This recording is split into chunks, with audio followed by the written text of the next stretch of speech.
नमस्कार मित्रांनो, आमच्या चॅनलवर नवीन असाल तर चॅनलला नक्की सबस्क्राईब करा, म्हणजे तुम्हाला मालिकेचे नवनवीन एपिसोड सर्वात अगोदर पाहायला मिळतील.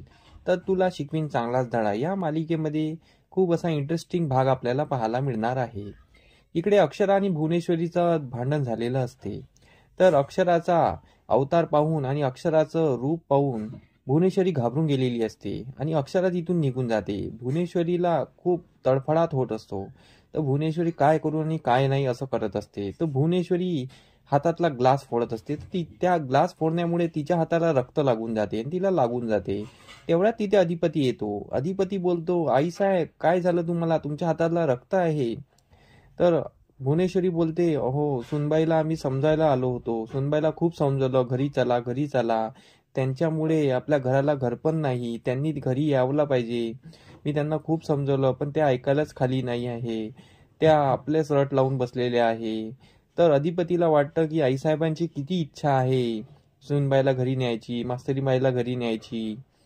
तर अधिपती बोलतो, आईसाहेब तुम्ही शांत बसा, मी समजवतो त्यांना, आपण घरला घेऊन जाऊ त्यांना. तर अधिपती अक्षराला समजायला निघत असतो. तेवढ्यात भुवनेश्वरी चक्कर यायचं नाटक करते, कारण की त्याला अक्षराजवळ जाऊ द्यायचं नसतं.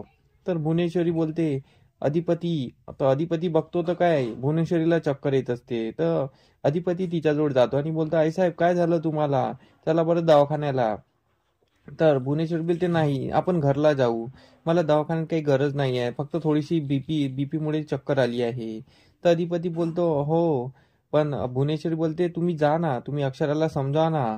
पण अधिपती बोलतो, नाही नंतर समजवेल, पण तुम्ही अगोदर जा. तर मग अधिपती विचार करत असतो की यांची किती इच्छा आहे मास्तरीबाई घरी यायची आणि यांच्यामुळे यांची तब्येत बिघडत आहे. अधिपतीला गैरसमज होतो की अक्षराला घरी यायला पाहिजे म्हणून. तर अधिपती त्यासाठी विचार करत असतो की आता अक्षराला कसं घरी आणावं.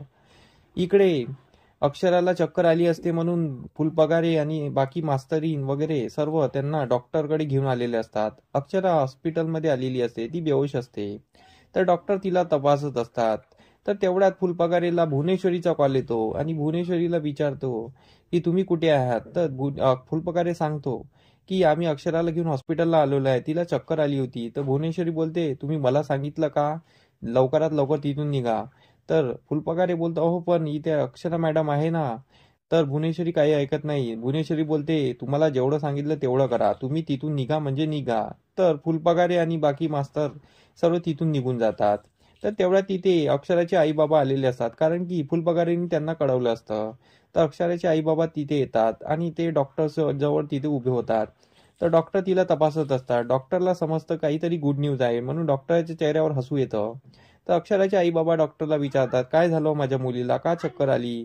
तर मग डॉक्टर थोडंसं खोटपणाचा आव घेतो आणि त्यांना थोडंसं टेन्शन यायला पाहिजे असं बोलतात. तर डॉक्टरला ते विचारत असतात, काय झालं काय झालं. डॉक्टर बोलतात, सांगतो सांगतो. मग अक्षरा विचारते, काय झालं सांगा ना. मग डॉक्टर हसूनच बोलतं, अरे तुम्ही नाना नानी होणार आहात आणि तुम्ही आई होणार आहात.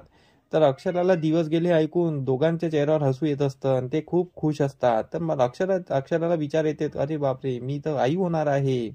अक्षरा विचारात पडलेली असते, तिला कसला विचार आहे हे कळत नाही. पण डॉक्टर त्यांना जे खुशखबरी सांगतात तर तिच्या आईबाबाच्या चेहऱ्यावर खूप खुशी आलेली असते. आता सामोरी भागात हे पाहणं रंजक ठरणार आहे. जेव्हा भुवनेश्वरीला कळेल की अक्षरा आई होणार आहे, तेव्हा काय होईल. भुवनेश्वरी खरंच अक्षराला घरात घेईल की भुवनेश्वरी त्या मुलासोबत अक्षरालाही संपेल. त्यासाठी आमचे एपिसोड पाहत राहा, आम्ही तुम्हाला नवनवीन अपडेट देत राहू.